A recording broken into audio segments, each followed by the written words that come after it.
나기 시작을 했어요. 그때 게임으로 유명한 게임이 뭐였냐면 리니지라는 게임이에요. 난 몰라, 전 안 해. 뭐 게임을 별로 안 해서 모르는데 되게 유명했던 게임이고, 온라인상에 그런 무기나 이런 것을 돈을 주고 구입하고 뭐 이러면서 강하게 되는 뭐 그런 게임이 있었다 봅니다. 그런데 그 리니지 게임에 대단한 인물이 나타난 거예요. 그 사람을 이길 수가 없어. 그 사람 이름이 성주라는 사람이었는데, 뭐 그 사람을 이기려면, 성주라는 이름은 온라인상의 닉네임이에요. 그래서 모든 사람이 그 사람을 우러러보는 아주 신과 같은 그러한 존재였다고 합니다. 근데 갑자기 2007년에 갑자기 사라진 거예요. 왜 사라졌는지, 무슨 일 때문인지, 죽었는지 살았는지 알 수도 없고 그냥 없어졌어요.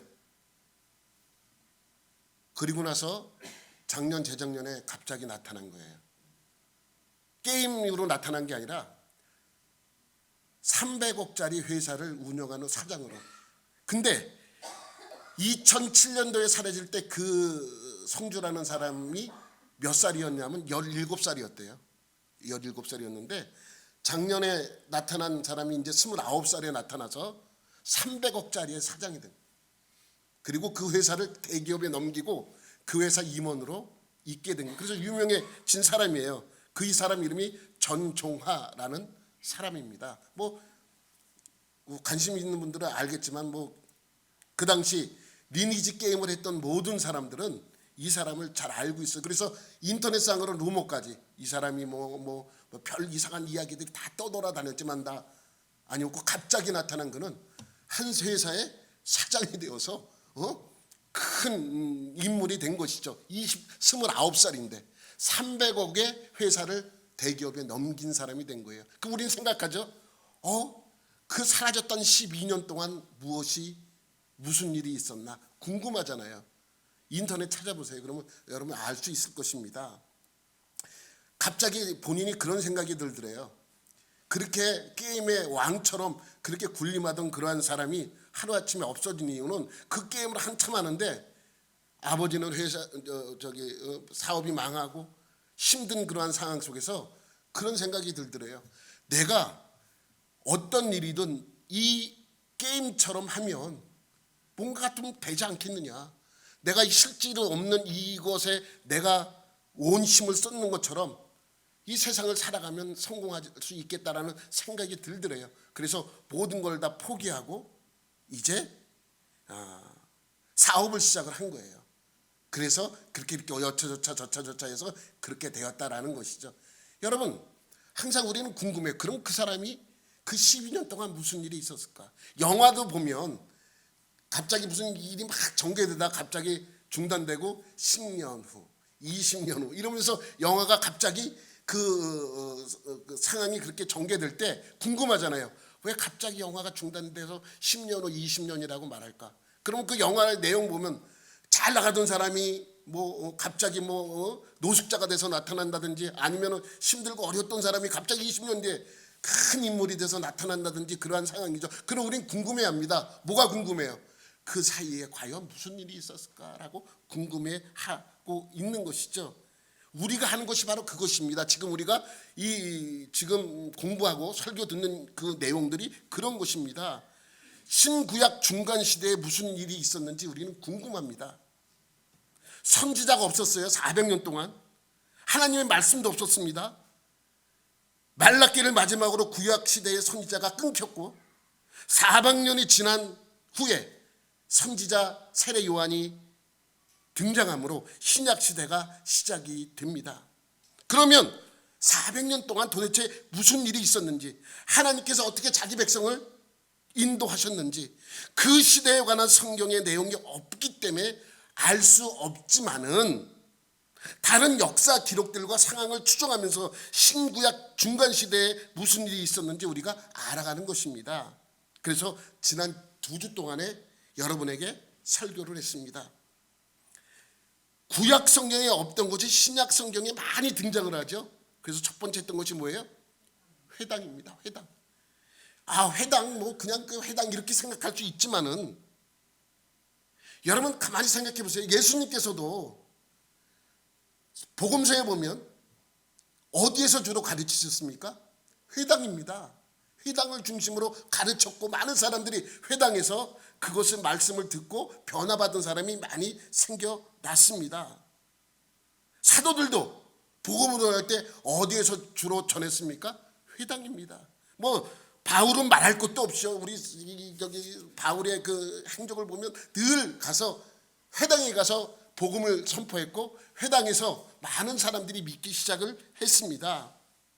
그러니 포로 시대와 중간 시대를 겪으면서 회당에서 예배드리는 회당 문화가 뿌리를 내리게 되었고, 지금 우리가 이 교회에서 드리는 우리의 예배와 전혀 무관하지 않음을 설명을 드렸습니다. 그러니까 예배와 교회에 대하여 많이 알고 싶으면, 공부하고 싶으면 무엇에 대해서 공부를 먼저 하면 돼요?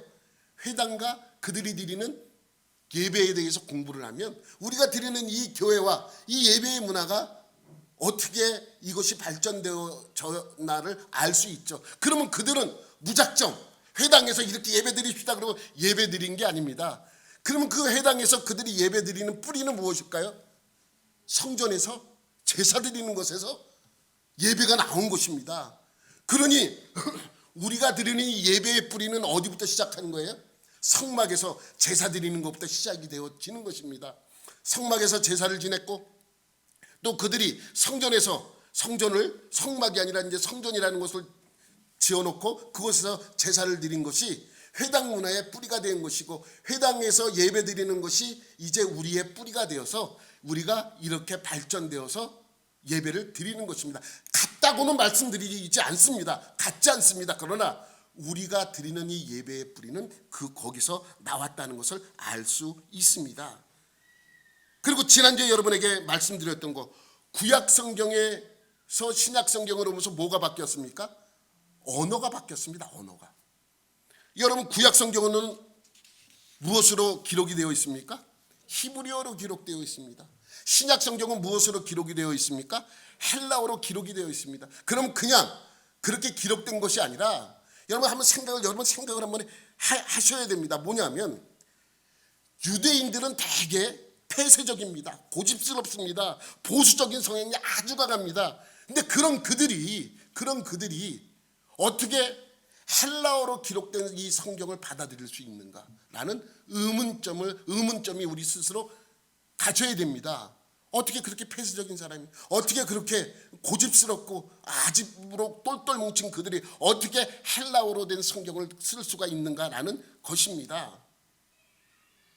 그러니 히브리어로 된 구약 성경으로 그들은 신앙생활을 하다가 갑자기 헬라어로 신앙생활을 할 수 있는 여건을 받아들일 수 없는 상황이었지만, 예수님께서 등장하면서 헬라어를 사용하는 그 시대에 많은 사람이 쓰는 헬라어로 우리 신약 성경이 기록되어 있고, 많은 사람들은 그것을 받아들일 수 있도록 하나님께서 만들어 놓으신 것이죠. 그 이유는 뭐냐면 헬라가 온 나라를 정복하고 그들은 다른 문화를 다 인정을 했는데 한 가지를 강조한 것이 있어요. 뭐냐면 언어예요. 언어.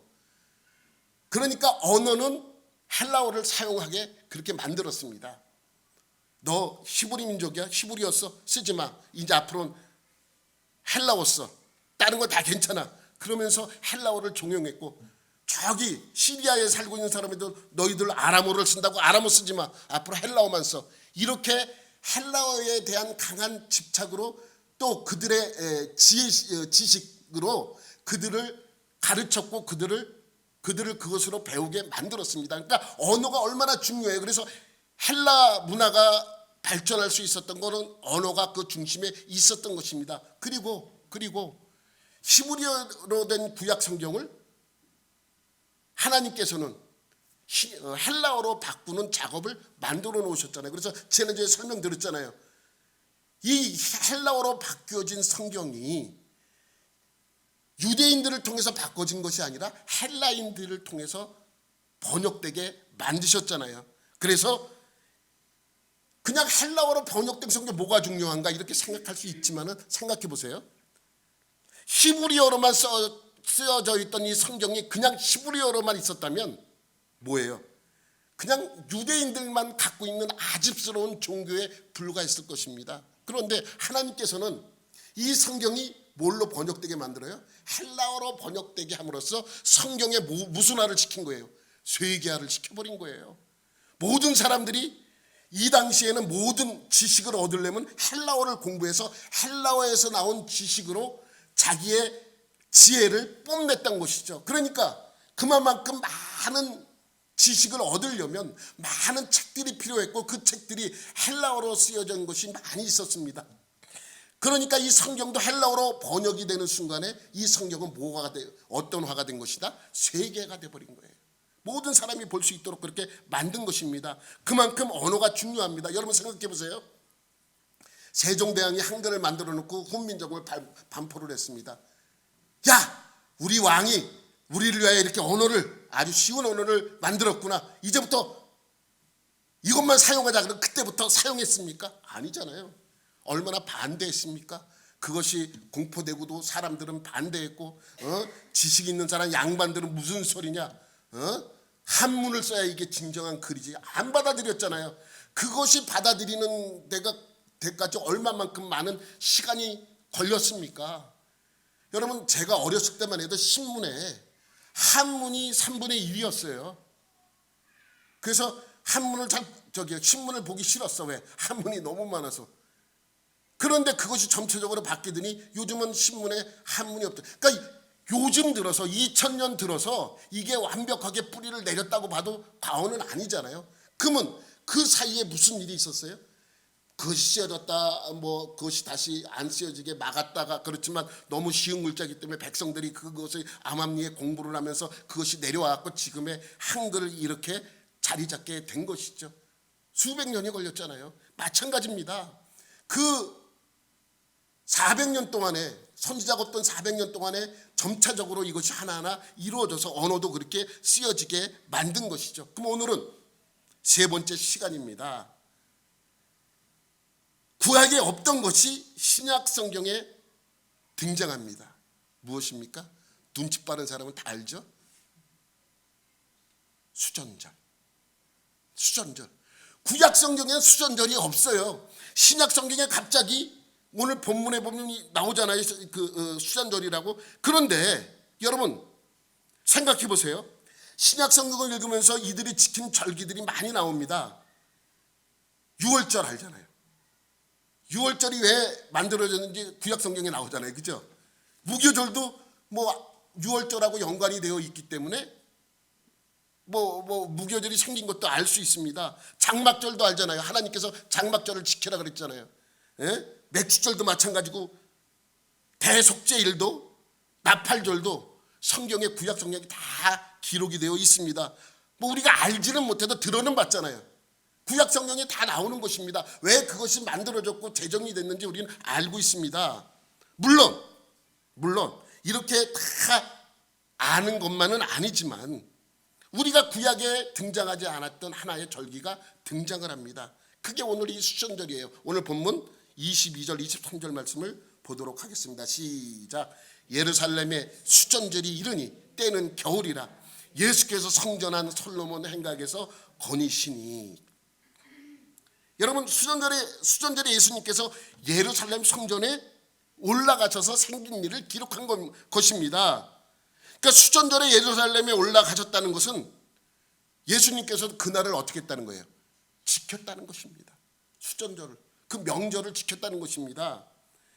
유월절과 같은 중요한 절기에 예수님께서 예루살렘 성전에 올라가셔서 사역을 하셨지 않습니까? 근데 이 수전절에도 지금 예수님께서 어디에 가셨어요? 예루살렘 성전에 가셔서 사람들을 모아놓고 가르치고 있습니다. 그러니까 수전절도 예수님께서 지키신 것이죠. 근데 이 수전절은 구약 성경에는 없어요. 없습니다. 그럼 왜 이 수전절이 생기고 예수님께서 이 수전절에 예루살렘 성전에 올라가셨나? 우리가 이것을 배우면 신약 성경을 보는데 많은 도움이 되기 때문에 오늘은 이 수전절에 대해서 여러분에게 설교를 하려고 합니다. 수전절은요 한마디로 뭐냐? 독립기념일입니다. 독립기념 뭐라고요? 독립기념일. 우리나라 광복절 같은 날이에요. 수전절. 여러분 제가 지난주에 헬라가 나라가 커지면서 넷으로 갈라지는 거 이렇게 여러분에게 설명을 드리면서 언어가 헬라어로 번역되는 과정까지도 그렇게 여러분에게 설명을 드렸습니다. 알렉산더가 헬라 제국을 크게 세우잖아요. 그런데 33살에 죽어버려요. 그러니까 그 큰 땅을 마땅한 후계자가 없으니 그 알렉산더를 모시고 있던 장군들이 4명이 수탁수탁해서 넷으로 갈라서 나눠 먹어요. 그래서 우리가 그 땅 그림을 사진을 이렇게 보게 됩니다. 그래서 마게도냐 원래 알렉산더의 고향이었던 그리스 땅은 카산드라, 그 다음에 소아시아는 리시마코스, 그 다음에 셀류코스는 수리아 지역 큰 땅을 하죠. 근데 프톨레마는 애굽을 중심으로 땅을 소유하게 됩니다. 이 땅은 좀 이 지도가 이 마땅한 지도가 없어서 이걸 보여주는 거예요.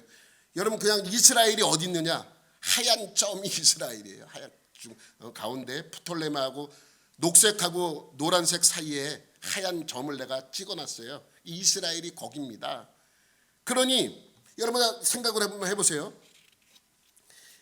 이 많은 이 4개의 나라 중에서 우리가 기억해야 될 것은 다른 나라는 몰라도 돼요. 프톨레마하고 셀류커스 이 2 나라만 기억하면 돼요. 다른 거는 이스라엘하고 별로 연관이 없잖아. 이스라엘하고 연관이 있는 그러한 나라는 프톨레마, 그러니까 애굽을 중심으로 세운 헬라 제국이었던 프톨레마 왕조와 그 다음에 시리아를 중심으로 세웠던 셀류코스 장군이 이끌어서 만들었던 이 셀류코스 왕조가 2 나라를 우리 기억하면 됩니다. 한 장 더 넘기면 또 지도가 좀 보기 쉬워요. 이건 좀 보기 쉽잖아요. 이렇게 2 나라만 우리가 기억을 하면 됩니다. 그런데 왜 앞에는 셀류코스라고 적어놓고 여기는 셀류코스냐? 이 영어기 때문에 그래요. 그냥 셀류코스라고 이렇게 왕조, 셀류코스 장군이 세운 왕조예요. 그리고 프톨레미 장군이 세운 왕조고, 그래서 2 나라만 우리가 기억을 하면 됩니다. 그런데 아까도 봤지만 사진 한 장 다시 넘기면, 하나 더 넘기면 이 셀류코스가 욕심이 많아요. 이 장군이 욕심이 많아. 그래서 이 분열된 직후에 이 소아시아 땅도 갖고 싶은 거예요. 그래서 누구를 공격해요? 셀류코스가 리시마코스를 공격을 하는 것입니다. 그래서 리시마코스가 셀류코스에 의해서 멸망을 해요. 그러니까 본격적으로 나라가 3 나라가 되는 것이죠. 4 나라였다가 3 나라가 되는 것입니다. 그러니까 셀류코스가 한참 리시마코스 왕조가 있는 그 나라를 먹으려고 공격을 할 때 프톨레마가 기억 보니까 어때요? 지금 셀류코스는 정신이 어디에 가 있어요? 리시마코스에 가 있단 말이죠. 때는 이때다 하고 이 프톨레마가 셀류코스를 치게 되는 거예요. 그러니까 4 나라가 처음으로 나눌 때는 이 유대 땅이 누구의 땅이었냐면 셀류코스 쪽에 소속되어 있는 땅이었는데, 이 셀류코스가 리시마코스에 한참 신경을 쓰고 있으니까 프톨레마가 있다가 거기를 공격해서 먹어버립니다. 그래서 한 장 더 넘기면 한 장 더 넘겨봐요. 한 장 더 넘겨봐요. 그래서 이 프톨레미 왕조하고 셀류커스 왕조가 둘이 전쟁이 그때부터 시작이 되는 것입니다. 다시 2장 위로 올려주시면 됐어요. 여기 보면 그래서 이 프톨레미하고 셀류커스가 뭐가 돼요? 전쟁을 150년간 전쟁이 시작이 되는 것입니다. 물론 이 2 나라가 150년 동안 화해도 하고 화친도 했다가 다시 전쟁을 하고 전쟁을 했다가 화친도 하고 물론 그렇게 합니다. 그런데 이 프톨레마가 처음에 셀류커스를 공격해서 유대 땅을 먹고 나서 유대인들 10만 명을 포로로 끌고 가요. 그런데 여러분 이상할 거예요. 아니 셀류커스처럼 이 용맹한 장군이었던 사람이 왜 그 땅에는 왜 자기의 병사들을 주둔시켜 주지 않았나, 이런 궁금증이 생겨요. 셀루커스가 그렇게 약한 사람이 아니잖아요. 강한 힘을 갖고 큰 땅을 차지하기 위해서 지금 그러고, 물론 리시마커스의 더 온 신경을 뺏겨서 이 유대 땅에 병사를 주둔시키지 않아, 뭐 신경 쓸 여력이 없어서 그랬다고 칩시다. 그런데 그것보다도, 그런 이유보다도 또 하나의 이유가 있습니다. 뭐냐면 애초에 알렉산더가 예루살렘을 침공했을 때 다른 나라와는 달리 상당히 관대했다고 합니다. 유대인들한테는. 알렉산더가 처음에 원정을 시작할 때 걱정이 많았대요. 무슨 걱정이냐면 어떻게 하면 이 소아시아라와 이 아시아 땅을 먹을 수 있을까, 막 고민을 하고 있는데, 그때 그러다가 이제 그렇게 하다가 이곳을 침범하게 됩니다. 그런데 대부분 침범하게 되면 두 가지로 이제 나타낸, 하나는 항복하겠습니다. 그리고 항복하고 무릎을 꿇든가, 또 하나는 뭐냐면 저항을 합니다.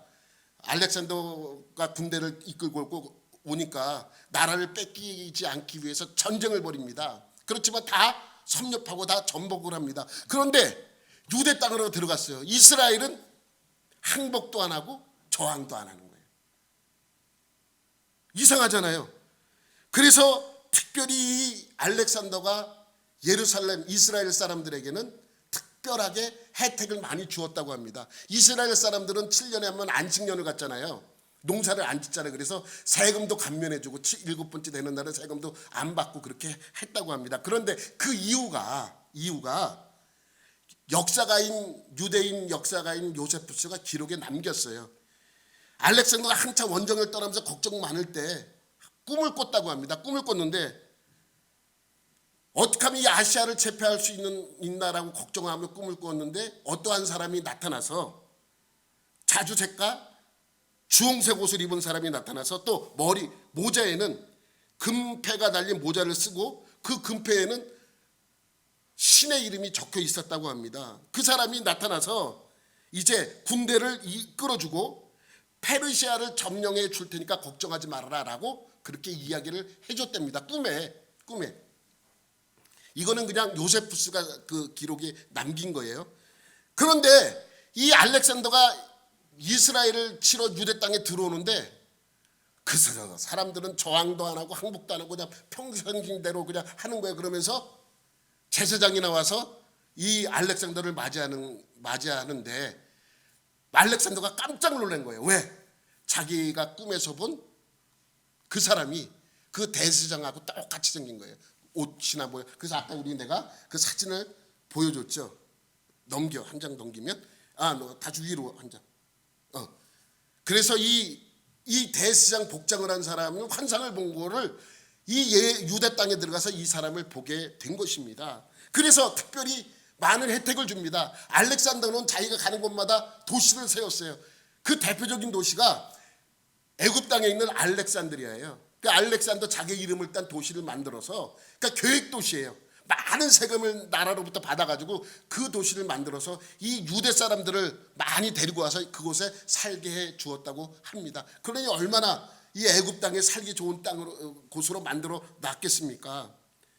그렇게 해서 특별한 혜택을 주었다라고 기록이 되어 있는데, 이 셀루코스 장군이 한 장 넘기면 지도 그랬지. 셀루코스 장군이 여기다가 군대를 주둔시켜 주지 않은 이유는 뭐냐면, 이스라엘 사람들은 반란을 일으키거나 뭐 그럴 사람이 아니다라는 것을 처음에 알렉산더와 함께 유대 땅을 공격할 때 알았던 거예요. 그러니까 여기다는 군대를 주둔시킬 필요가 없다. 이 사람은 반란할 사람들이 아니다라고 그렇게 알고 있었기 때문에 주둔시키지 않은 것이죠. 그것을 이용한 사람이 누구예요? 프톨레미예요.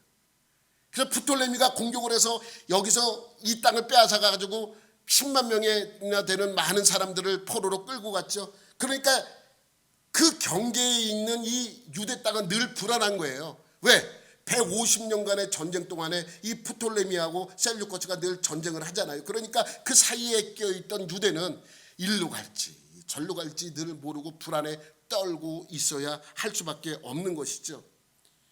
이러한 상황 속에서 이제 프톨레미는 유다 땅을 정복하고 10만 명이나 되는 포로를 끌고 알렉산드리아로 끌고 가서 포로로 그렇게 있게 되는 것이죠. 그러니 니시마쿠스를 정복한 셀루커스도 가만히 있지는 않습니다. 그리고 병사를 이끌고 군대를 이끌고 이곳을 공격하게 되죠. 그래서 이 곳이 바로 전쟁터가 되는 거예요. 몇 년간? 150년간. 그렇게 많은 시간이 흐른 뒤에 140년이라는 시간이 흘러서 BC 한 168년쯤 됐습니다. 그때 애굽에 있는 헬라 제국을 이끄는 프톨레미 6세라는 왕이 있었고, 시리아 북쪽 헬라 제국을 이끄는 왕은 안티오코스 에피파네스 4세가 왕으로 있었을 때입니다. 여러분, 그때는 이제 140년이라는 세월이 흘렀기 때문에 많은 헬라 나라들이 이 힘들고 어려울 때예요. 여러분 아시다시피 이 두 나라밖에 살아있는 게 없어요. 이 북쪽의 나라는 다 멸망을 했어요. 리시마코스는 누구에게 멸망을 했습니까? 셀루커스에 멸망을 했잖아요. 그리고 우리가 아는 카산드로스는 누구한테 멸망을 했냐면 로마한테 멸망을 했어요. 이때 막 멸망을 한 때예요. 그러니까 이 프톨레미도 두렵죠. 셀루커스도 두렵습니다. 왜? 언제 로마가 쳐들어와서 자기를 힘들게 하고 어려워할지 모르는 그러한 상황 속에서 이 안티오코스 에피파네스는 두려워 떨게 됩니다. 그러면서 이 두 나라가 떨고 있을 그때에 이 안티오코스 에피파네스가 이때다 싶어서 다시 가나안 땅을 공격을 합니다. 유대 땅을 공격을 해서 그 140년 전에 빼앗겼던 그 땅을 찾아오게 돼요. 그런데 이 안티오코스 에피파네스가 아주 악한 사람이에요. 얼마나 악했냐면 유대인들한테 행한 일들을 보면 알 수가 있습니다. 여러분, 유대 땅을 정복한 안티오코스 에피파네스가 어떤 일을 행하냐면 예루살렘 성전 안에다가 제우스 신의 신상을 갖다 걸어놔요. 그리고 돼지피를 갖다가 뿌립니다. 유대인들이 제일 싫어하는 게 뭐예요? 우상과 돼지입니다. 먹는 거를 되게 중요하게 여깁니다. 그러니 그런 것뿐만 아니라 많은 칙령을 내려서 유대인들의 압박을 가합니다. 그래서 다니엘서에 보면 적그리스도라고 나오는데 그 적그리스도를 이 에피파네스를 가리켜 적그리스도로 다니엘이 표현한 내용들이 나오고 있습니다.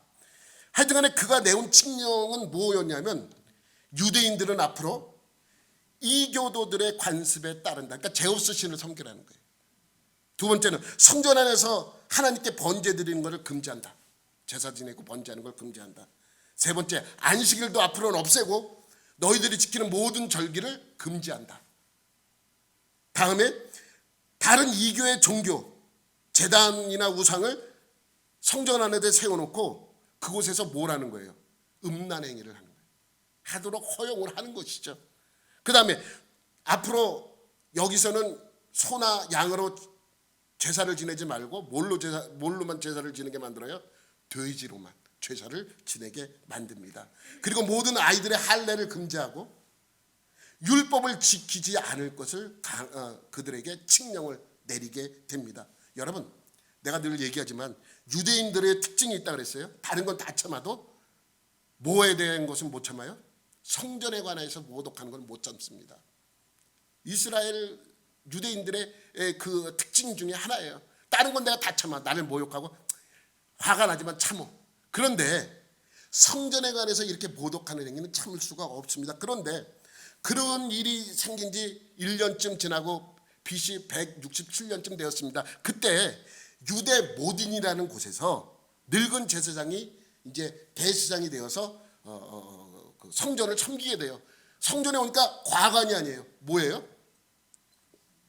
돼지로 제우스 신상이 있고 돼지로 제사를 지내는 이러한 모습을 보고 깜짝 놀라죠. 근데 거기서 항상 누가 있어요? 안티오코스 에피파네스가 보낸 부하가 늘 지키고 있어. 이것을 잘 지키나 안 지키고 있나. 화가 나죠. 그래서 어느 날 이 마다니아라는 이 제사장이 안티오코스 에피파네스의 부하를 죽여버립니다. 그리고 그를 따르는 유대인들도 죽여버려요. 그리고 그 안에 있는 신상을 다 부셔버리게 되죠. 그럼 이제 어떻게 됩니까? 마따디아라는 사람은 죽을 수밖에 없잖아요. 헬라가 가만 놔두겠어요? 그러면 어떻게 해야 돼요? 가만히 있으면 죽으니까 어떻게 해야 돼? 도망쳐야죠. 그래서 자기 아들과 자기의 뜻을 따르는 사람들을 데리고 유대 광야로 도망칩니다. 이런 거와 똑같아요. 여러분, 과거에 일본이 와서 신사참배 안 하면 다 잡아다가 막 힘들게 하고 어렵게 하고 고난을 주고 고문하지 않았습니까? 그런데 그걸 시키는 사람을 죽여버리고 자기가 일본 사람들한테 죽을 것을 두려워 그래서 자기 성도들을 데리고 도망한 거예요. 도망친 거예요. 그런 것과 똑같습니다. 지금 성전의 그러한 모습을 보고 그것을 동조하고 그것을 따르는 모든 사람들을 죽여버리고 도망친 거죠. 어디로? 유대 광야로. 그럼 여러분 생각할 수 있죠. 아니, 헬라가 얼마나 강한 군대를 갖고 있는데 그 도망간 사람 하나 못 잡을까라는 생각을 할 수 있습니다. 못 잡습니다. 왜냐하면 유대 광야라고 해서 무조건 광야지만 사막과 같아요. 광야예요. 그냥 광야지만 거기에 있는 계곡에 숨어들면 찾을 수가 없어요. 여러분, 그랜드 캐년도 밖에서 보면 아무것도 없잖아요. 그냥 평지 같아. 근데 가까이 가서 보면 뭐예요? 갑자기 그 평지에 계곡이 생겨가지고 엄청나게 밑에까지 내려가잖아요. 그렇게 비슷하니까 그랜드 캐년을 압축식 좀 작은 그랜드 캐년이라고 생각하면 됩니다. 그곳에 숨어들면 찾을 수가 없어요. 다윗도 사울의 칼을 피해서 거기에 숨어 들어가니까 잡지 못했잖아요. 똑같습니다. 그러니까 그렇게 이 마따니아라는 사람이 강한 군대를 갖고 있어서 그들을 잡지 못한 것이 아니라 그곳에 숨어들면 잡을 수가 없기 때문에 잡지 못한 거예요. 그런데 그 숨어서 가만히 있는 것이 아니라 게릴라전을 펼치는 거예요. 후딱 나와가지고 쭉 싸우고 죽이고 다시 숨어들고 다시 싸우고 다시 숨어들고 이러니까 잡을 수가 없습니다. 그러다가 그렇게 숨어들다가 그렇게 하다가 이 마따니아라는 이 대제사장이 죽게 됩니다. 나이가 이제 많으니까. 그래서 그 아들 5명이 있었는데 셋째가 누구냐면 마카비라는 사람이에요. 여러분 들어는 보셨죠? 그래서 마카비 전쟁이 된 거예요. 독립전쟁, 마카비 전쟁 또 뭐 그렇게 이야기를 합니다. 그래서 이 마카비가 헬라를 상대로 계속 괴롭히고 힘들게 하고 어렵게 합니다. 그렇게 아버지를 쫓아 숨어들은 지 3년 만에 이 안티오코스 에피파네스가 죽게 돼요. 급사를 하게 돼요. 그래서 그렇게 이 사람들을 쫓은 지 3년 만에 BC 164년에 이 안티오코스 에피파네스가 죽고 갑자기 죽으니까 어지러울 거 아니에요. 그 틈을 타 이 마카비가 예루살렘을 공격을 합니다. 그리고 헬라 군인을 다 쫓아내고 탈환을 하게 돼요. 그래서 그 날이 무슨 날이에요? 수전절이에요. 그날. 근데 왜 수전절인가? 여러분 요 한 장 더 넘기면 한 장 더 넘겨보세요. 요 수전절이라고 있는데 요 수전이 무슨 뜻이냐면 다클수의 큰 집전이에요. 그러니까 뭐예요? 큰 집을 청소한 날이에요. 큰 집이 뭐예요? 성전. 여러분 생각해 보세요. 이 지금 마카비는 내이족적으로 제사장 피가 내려오는 사람입니다. 그러니 예루살렘을 정복하자마자 제일 먼저 했던 게 뭐예요? 성전을 청소하는 거예요. 성전을 청소해서 깨끗이 하는 겁니다. 돼지표가 묻어있는 그곳, 우상들이 세워져 있던 그것을 다 쓸어내고 청소하고 성전부터 깨끗이 한 그날, 그래서 수전절이 된 것입니다. 그러니 수전절은 성전을 깨끗이 청소한 날을 이고 그 날은 다른 말로 독립기념일이다라고 얘기할 수 있는 것입니다. 우리나라 광복절 같은 날입니다. 그래서 수전절이 생긴 겁니다. 그래서 그 마카비 왕조가 그 이후에 왕조가 생겨서 약 80년 동안 다스리게 되는데 그 날 동안에 계속해서 그 수전절을 지키는 것이죠. 지키면서 그 날이 매년 지키는 그 날이 이제 그 유대인들의 명절이 되었던 것입니다. 여러분, 그러면 마카비가 그렇게 강했나? 여러분 그런 마카비 전쟁사를 보려면 외경에 있는 마카비서를 보면 됩니다. 그러면 전쟁사에 대한 내용들이 많이 나오는데 그럼 마카비가 강해서 이겼다라고 생각할 수 있지만 그런 것은 아닙니다. 왜냐하면 많이 약화되어 있었어요. 안티오코스 에피파네스도 많은 전쟁으로 그 사람이 욕심이 너무 많아가지고 정복 정쟁을 또 많이 했어요. 그런데 이기기만 한 것이 아니라 지기도 하고 힘들어지고 어려워집니다. 그런데 이 안티오코스 에피파네스가 제일 걱정이 무엇이었냐면 로마가 카산드라를, 마케도니아의 헬라 제국이었던 카산드라를 그때쯤 멸망을 시켰습니다. 그러니 불안할 거 아니에요. 저 로마가 이제 곧 우리를 칠 텐데 라고 걱정을 하는 그때에 그러한 일이 벌어졌기 때문에, 그러니까 마카비 전쟁을 승리로 이끌 수 있었던 것은 로마의 공도, 보이지 않는 공도 있었던 것이죠. 그러니 이 마카비가 승리할 수 있었던 것은 로마의 힘이지만 또 로마에 의해서 어떻게 돼요? 이 마카비 왕조가 멸망을 해요. 언제 멸망을 하냐면 북이스라엘, 그러니까 그 시리아 헬라 제국, 다시 말하면 셀루커스가 맡고 있던 그 왕국이 멸망을 할 때, 로마에 의해서 멸망을 할 때 이 마카비 왕조도 함께 멸망을 해요. 근데 그 멸망을 시킬 때 아주 큰 공을 세운 한 사람이 있습니다. 그게 누구냐면 여러분이 잘 아는 헤롯 왕의 아버지예요.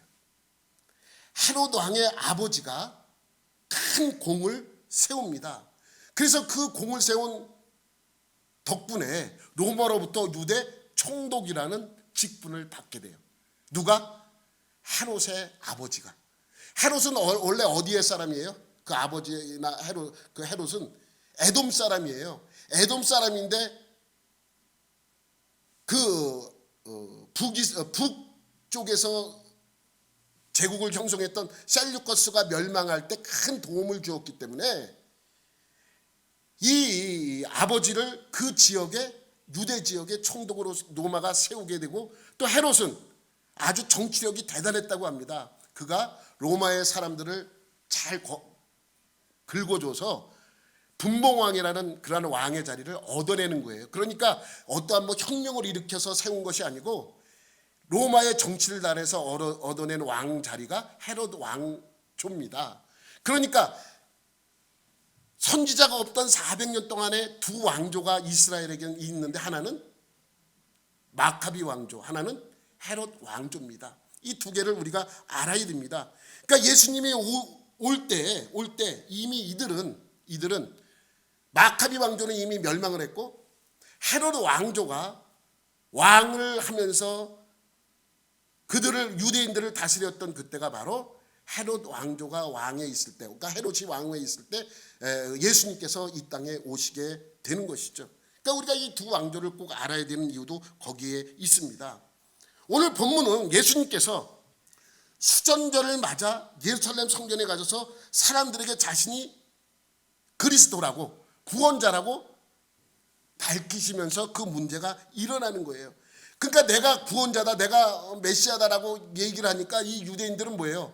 예수님에게 시비를 거는 것입니다. 그것이 오늘 24절 25절 말씀입니다. 24절 25절 말씀에 보면 시작. 유대인들이 에워싸고 이르되 당신이 언제까지나 우리 마음을 의욕하게 하려 하나이까? 예수께서 대답하시되 내가 너에게 말하였을 때 믿지 아니하는도다. 내가 내 아버지의 이름으로 행하는 일들이 나를 증거하는 것이거늘. 그러니까 예수님께서 그리스도이심을 밝혔음에도 이들은 당신이 정말 그리스도면 그 증거를 보여달라고 그렇게 이야기를 하고 있는 것입니다. 그런데 여러분, 예수님께서 그들의 물음에 대답을 뭐라 그래요? 내가 너희에게 말하였을 때 믿지 아니하는도다. 이미 말하였고 모니 보여주셨습니다. 예수님께서 죽은 자를 살리셨고 아픈 자를 고치셨고 정말 가난한 자에게 힘을 줬고 말씀으로 일으켜 주었고 많은 이적들을 행했습니다. 귀신을 쫓아내고 그러한 이적을 행했음에도 불구하고 이들은 그것을 보고도 믿지 아니했다는 것입니다. 이제 이들은 예수님에게 요구하는 건 무엇이냐? 이들이 예수님을 향하여 요구하는 것 뭡니까? 로마로부터의 해방입니다. 수전절이라고, 이날이 수전절이라고 강하게 앞에 명시되어 있죠. 그 이유는 뭐냐면 수전절은 마카비가 헬라 제국을 쫓아내고 독립한 날이에요. 그러니까 이날에 이 백성들이 이 날을 강조하면서 예수님을 향하여 이러한 말씀을 하고 있다는 이유는 뭐냐면 예수님을 향하여 요구하는 게 있습니다. 당신이 메시아면 무엇을 하라는 거예요? 로마로부터 우리를 해방시켜 주십시오. 마카비가 보여줬던 그 일을 지금 우리에게 보여주십시오라고 강하게 요구하고 있는 것입니다. 로마는요 지금 헬라 제국을 알렉산더가 정복했던 그 큰 땅을 다 정복해서 로마 땅으로 만들었습니다. 여러분 프톨레미 왕조도 여러분 셀루커스가 BC 63년에 멸망을 해요. 그리고 마카비 왕조도 같이 그때 멸망을 하고요. 프톨레미는 BC 30년에 멸망을 하는데 재미있어요. 로마가 여러분이 잘 아는 안토니우스 장군을 애굽을 완전히 멸망시키라고 그 장군을 보내요. 근데 그때 그 프톨레미 왕조를 이끌던 왕이 누군지 아세요? 여러분이 잘 아는 왕이에요. 콧대가 높았던 왕 클레오파트라. 근데 정확하게 얘기하면 그냥 클레오파트라가 아니라 클레오파트라 7세예요. 콧대가 한치라도 높았으면 세계 역사는 바뀌었다고 얘기를 하잖아요. 그 인물이 바로 안토니우스가 정복하러 갔더니 클레오파트라가 맞이하는 거예요. 그래서 안토니우스와 이 클레오파트라가 어떻게 돼요? 사랑에 빠져. 그러니까 안토니우스가 정복을 하긴 했는데 이 정복한 것이 로마 땅이라고 선포를 하지 않아요. 그리고 그 땅을 이 클레오파트라의 아들이었던 사람에게 왕권을 넘기는 것을 허락을 해요. 자기가 뭔데 그냥 로마의 장군 아니에요. 그러니까 로마에서 그것을 알고 나니까 엄청나게 기분 나쁘잖아요. 그래서 안토니우스에게 명령을 했는데 듣질 않아요. 그래서 로마에서 군대를 파견을 해요. 안토니우스를 당장 잡아 죽여라. 그래서 여러분 BC 30년에 전투가 벌어집니다. 그리스 악티움이라는 곳에서 이 안토니우스의 군대와 로마 군대가 해전을 벌여요. 그래서 어떻게 돼요? 안토니우스가 거기서 패전을 하게 돼요. 그 소식을 들은 클레오파트라가 이제 우린 다 끝났다. 그리고 뭐래요? 자결을 합니다. 그래서 이 프톨레미 왕조도 BC 3000년에 완전히 끝나버리게 되는 것입니다. 이제 무슨 세상이에요? 로마 세상이에요. 그러니까 예수님이 올 때는 로마가 큰 힘을 가지고 세계를 정복하고 큰 힘을 가지고 그 나라를 다스렸던 그러한 때입니다. 그러니 그들이 로마가 들어와서 헬라가 정복할 때는 많은 혜택을 줬잖아요. 그런데 이 로마가 들어와서는 혜택을 주지 않고 세금을 그냥 온갖 핑계를 대서 다 앗아갑니다. 살기가 너무너무 힘들어요. 그러니 지금 이 유대인들이 예수님을 향하여 요구했던 것, 당신이 정말 구원자라면 메시아라면 이 로마로부터 구원하십시오. 누구처럼? 마카비처럼. 그래서 수전절을 강조하고 있는 것입니다. 여러분 예수님께서는 로마로부터의 보이는 나라, 로마로부터의 해방을 주고자 했던 것이 아니지 않습니까? 뭡니까? 마귀가 갖고 있는 그러한 세계, 죄와 마귀로부터의 해방을 우리에게 주기를 원했던 것이죠. 그런데 백성들은 그걸 원하지 않는 거예요. 그들이 원하는 건 뭐예요? 로마로부터 해방을 달라고 예수님에게 강하게 요구하고 보여달라는 것입니다. 예수님께서는 계속해서 영적인 것을 보여주죠. 그 굶주림이 있던 그들에게 먹을 것을 주었고, 오병이어를 통해서 먹을 걸 주었고, 죽었던 사람이 오면 살려주었고, 병든 자가 오면 고쳐주었고, 귀신 들린 자가 오면 귀신을 쫓아주는 역사를 보여줬습니다. 그런데 당연히 예수님은 누구예요? 예수님은 우리의 구원자입니다. 우리의 영원한 구원자임에도 불구하고 이들이 요구하는 건 영원한 구원자를 요구하는 것이 아니라 누구를 원하는 거예요? 로마로부터의 구원을 요구하고 있는 것입니다. 그러니 여기부터 예수님이 주고자 했던 것을 이들이 받지 않고 전혀 다른 것을 요구하는 이들에게 예수님께서는 계속해서 꾸지람으로 말씀하고 있는 것이죠. 그리고 마지막에 예수님께서 뭐라 그러냐면 너희는 내가 그렇게 다 보여주었음에도 너희는 믿기 싫기 때문에 믿지 않는 것이다 라고 26절에 말씀하고 있습니다. 26절 보면 시작. 너희가 내 양이 아니므로 믿지 아니하는도다. 이미 믿을 생각이 없는 거예요. 여러분 한 가지, 야당을 좋아하는 사람은 여당이 뭐라고 얘기해도 믿지 않잖아요. 반대로 야당인 쪽인 사람은 여당이 무슨 얘기를 해도 다 거짓말로 받아들이잖아요. 그러니까 이들도 마찬가지예요. 이미 예수님을 향하여 문을 닫아버리니까 예수님이 어떠한 이적을 보여줘도 이들은 믿지 않습니다. 그러니 예수님이 우리에게 주고자 했던 것을 정확하게 이야기하고 있음에도 불구하고 이들은 그것을 거절하는 것이죠. 그러면서 마지막에 예수님께서 뭐라고 말씀하시냐면 30절에 우리 다 같이 시작. 나와 아버지는 하나이니라 하신대. 이 말을 듣고 나니까 유대인들이 핑계거리가 생겼어요. 뭐예요? 신성모독죄를 범한 사람이다. 그리고 예수님을 향하여 돌을 들여 치려 죽이려 하고 있는 것이죠. 어느 날 그랬다는 거예요? 수전절날. 수전절의 의미가 뭐예요? 마카비가 헬라로부터 나라를 독립시켰던 그 날을 기념하는 날입니다. 그날 예수님이 이들에게 구원자로 와서 구원의 은혜를 베품에도 불구하고 이들은 구원을 받아들이지 않습니다. 이들이 요구하는 것은 로마로부터의 해방을 요구하고 그렇게 해달라고 강하게 지금 예수님을 향하여 압박하고 있죠. 그러나 예수님께서는 그것이 아니다라고 설명했음에도 불구하고 이들이 계속 예수님을 향하여 그렇게 이야기를 하고 있습니다. 난 너희들에게 다 보여주었다. 그리고 내가 하는 말은 다 옳다. 나와 아버지는 하나이기 때문이다 라고 설명을 하니까 이들이 핑계거리로 돌을 들어서 죽이려고 하고 있는 것입니다. 여러분, 예수님은요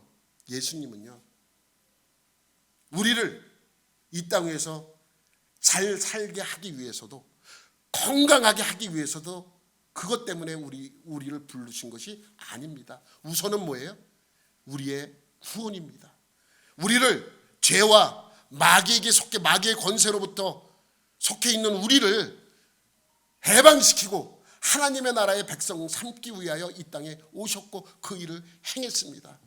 그리고 우리를 구원의 자리에 불러주셨고 우리는 그 부름에 응답했고 예수님이 부른 그 자리에 앉아 있는 것입니다. 많은 사람들은 예수님을 거부했지만 또 많은 사람들은 예수님을 자기의 구원자로 받아들이게 되는 것이죠. 수전절. 여러분, 우리의 수전절은 예수님이 십자가에 못 박히시고 부활한 그날이 돼야 합니다. 이 날은 예수님께서 우리를 마귀로부터 독립한 영적인 독립이기 때문에 그렇습니다. 그래서 매일매일의 삶이 예수님은 우리를 악에서 영원히 구원하실 구원자이심을 믿고 우리의 몸과 마음에 있는 죄를 깨끗이 청소하는 날이 되어야 할 것입니다. 오늘도 그러한 날이 되시기를 예수님의 이름으로 축원합니다. 하나님 아버지 감사합니다. 우리에게 향한 하나님의 은혜가 충만한 하루가 되게 하여 주옵소서.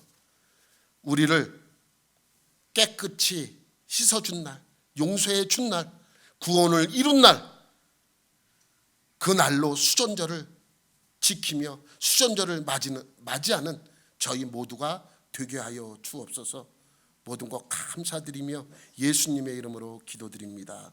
아멘.